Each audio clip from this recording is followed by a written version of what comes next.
and welcome back to SEMA's podcast, Y'all Ready for This, where we talk about all things emergency management and emergency preparedness to make sure that you and your family are ready for any type of natural or man-made disaster right here in Chatham County. This week, since we are getting ready to go into the month of April, which is National Volunteer Month, I am partnering with two amazing organizations to talk to you about volunteer opportunities.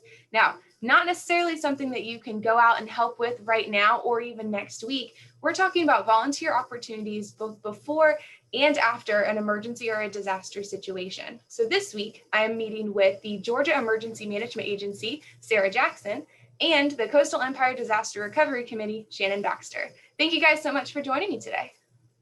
Glad to be here. Yeah, thanks for having us. All right, so as I already mentioned, my first guest that I'm going to kick off the first question to is Sarah Jackson. Sarah, can you give me just a little bit of an idea of who you are, what you do, and why in the world would I be talking with GEMA about volunteers? Right. Right, like she said, my name is Sarah Jackson. I am the Community Partnerships Manager for Georgia Emergency Management Agency, or GEMA, as you probably hear it called. And I actually work in our Community Recovery Department. So in my role as the Community Partnerships Manager, I serve as the liaison to the voluntary agencies, which include nonprofits, NGOs, also faith-based organizations like churches. So during a disaster, I work with them to keep them aware of GEMA's operations and our response following a disaster, but I also coordinate with them to make sure we are filling unmet needs that might kind of come up through GEMA, but are better suited for nonprofits or faith-based organizations to meet.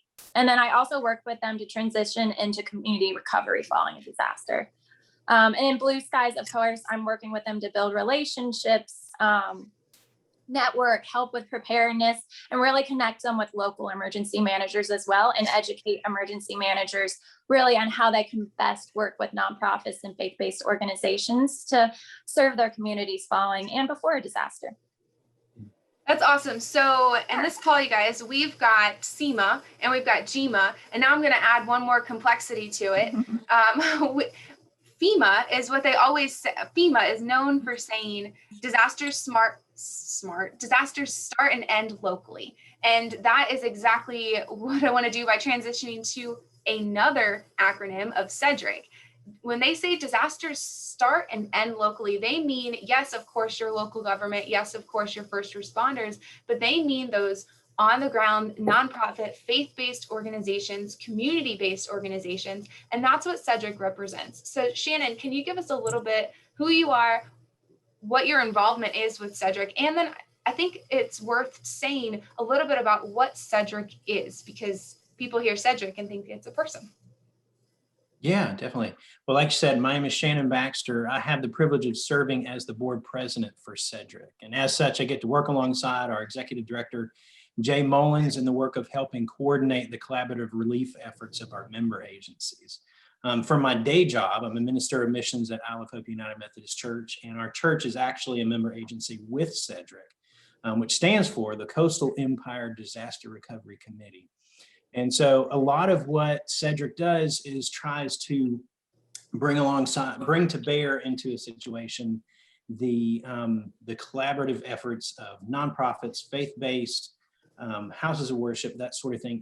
Everything that those entities have to bring to bear on an event is what we try to coordinate together. So, like for our church in specific, our church does a lot of volunteer work. We'll go out to areas here in Savannah. We've traveled down to Florida into Southwest Georgia to offer hands-on work, hands-on volunteer efforts.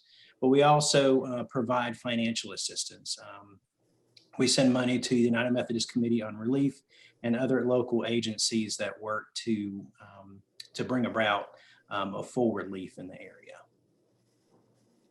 That's really cool. And that just goes to show that any type of organization can join something like CEDRC and help before and after a disaster or an emergency event. Definitely. Pretty cool. All right, so Sarah, give us an idea from a state's perspective. What are some of these voluntary agencies that you work with? Maybe even drop some names. And I think that there's like kind of an overarching organization that you work with as well.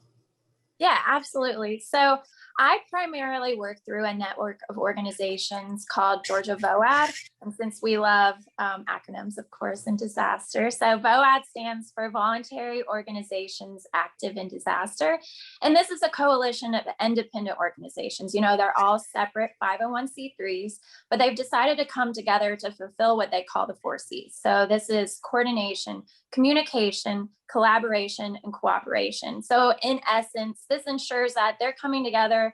They might be doing their individual operations, but there's less duplication of efforts and there's less gaps following a disaster of unmet needs. So I'm working with organizations that are well known that you would know. So Red Cross, Salvation Army, kind of those big organizations, but I actually work with over 35 organizations regularly that are part of Georgia VOAD.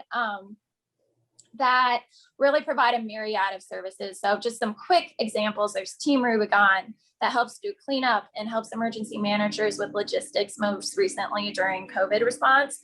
There's Hands-On that helps with set up virtual volunteer reception centers. And Spiritus helps with construction during long-term recovery. I mean, I could go on and on, but just to kind of give you an idea of really the breadth of the services they provide. I mean, we're really working with all different kinds of partners, which is really cool. Yeah, that is really cool. There's a bunch of different things, and hopefully in a little bit we can get into what some of those organizations do, and how someone might be able to kind of jump in and help if they were interested. But Shannon, so Sarah's talking across the whole state. What are some organizations that we have maybe involved in CEDRC that help here in Chatham County or within the Coastal Empire? We do have many of the same ones she mentioned. Salvation Army and the Red Cross are very active in our area. And CEDRC is connected very well with them in the work that they do and try to coordinate our efforts with them.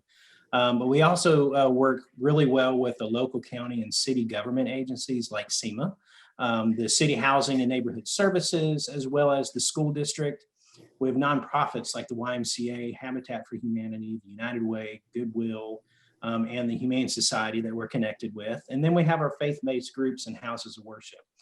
They all are personally affected by the disasters, and they all want to help their neighbors recover well from them. Nice. All right, so I think that there are typically some misconceptions about what volunteers can do after a disaster. So let's kind of move from this maybe prep work that we do day in and day out and think maybe there is a natural disaster that's happened. So for the sake of this conversation, let's say that there's a big tornado, knock on some wood, in Chatham County, and we have different organizations that are responding. What type of volunteer opportunities would exist in that environment? Sarah, we'll start with you. Yeah, I think foremost, when we think following a disaster for volunteer opportunities, we think about cleanup, right? Especially following a tornado, there's going to be debris. There's going to be all sorts of things on private property, and that's usually where our voluntary organizations help. So you can help, for example, as part of a chainsaw team with Team Rubicon, also immediately following a disaster, and we kind of call this like initial response. People might be displaced from their homes, so they might be need help with sheltering or feeding if they don't, have access to grocery stores that have shut down or refrigerators, different things. You can volunteer with Salvation Army, or the Georgia Baptist also help with feeding, Red Cross. But the important thing is to actually go ahead and get involved with those organizations right now, as opposed to following a disaster, because there is a certain level of training that's required to really be able to effectively integrate into their operations, and also make sure we're doing it safely in a way that is protecting our communities also. Yeah, that's an excellent point. So I started talking about what you can do after a disaster, but failed to mention that a lot of these organizations may have certain requirements. They may want you to have additional training. They may want you to go through a background check to make sure that you can work with vulnerable populations, just how you would want to make sure that someone helping you in that situation would want to have a background check and make sure that they're checked out. Exactly. So very cool. Very cool. Shannon, do you have anything to add to that, of other organizations or other things that people might be able to do? Yeah, I'm going to echo what she said about finding that organization ahead of time and becoming a part of that. If you can find one that shares your passion for volunteer service to your community, get plugged in and be a part of those efforts that they are doing within the community. There's a number of them, even, for someone who works at a church, churches are great places to start. If you happen to be part of a congregation, a church, or whatever house of worship you're a part of, they are great places to get started and to reach out into your community. Second Harvest, I can't remember if that was mentioned already, but they pack food boxes. And then your other for-profit entities and your other nonprofits are always doing collection drives and that sort of thing. Something to try to stay away from is to not donate items when they're not asked for. That's one of the big no-nos. Yes. So find a way to donate your time and or money. And when items are requested, then donate those items. But yeah, definitely find that organization that you can be a part of that shares that passion and Mm-hmm. be able to do the most good.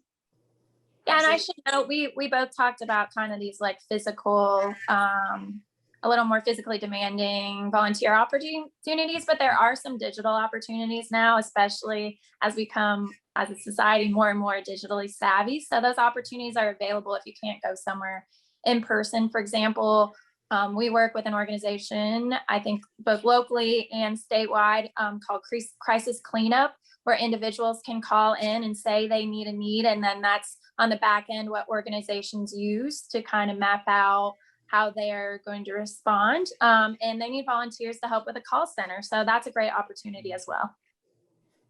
Yeah, and I'm sure that those will continue to pop up after a disaster as well. But these are just some ideas of how you can start thinking about what you would want to do. And, to Shannon's point, there are a lot of different places that you would want to hook up with from the very beginning. Maybe even now or the next couple of weeks, identify some nonprofits, faith-based organizations that you might be interested in. So let's say someone's looking to help. Shannon gave us a really good start with houses of worship or your church or any faith-based organization. What are some other places that people could look if they were interested in finding a volunteer opportunity? Maybe go ahead, Shannon. I was going to say, look at your local civic organizations, from Rotary Club to Ruritan, whatever it might be. Find that organization that you can be a part of. I think it goes. There's a lot of different ones like that.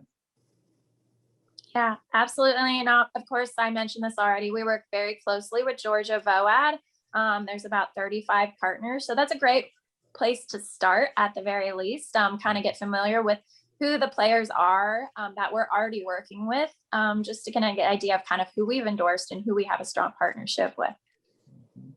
CEDRC has a number of agencies that are a part of our group. So check out our website, Coastal Empire Disaster Recovery Committee.com. It's kind of long, but that's a great place to start. United Way is another great place to start to look for opportunities. It's a great way to pre-register your desire to help, and it gives local organizations a starting point when they need volunteer labor. Shannon, that is the perfect transition.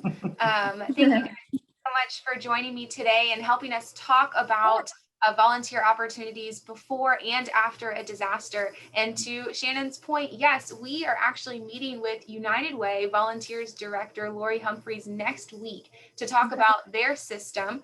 It's United Way Volunteers, and you can go in, you can create your own profile, you can learn about all the different voluntary organizations within our community, both for disasters and for emergency situations, but also if you're just interested in finding a way that you can help pick up debris on the side of the road, or help at a homeless shelter if you're interested. So lots of opportunities coming your way. Thank you guys again for joining me today, and we'll see you next week. Thanks so much. Thank you.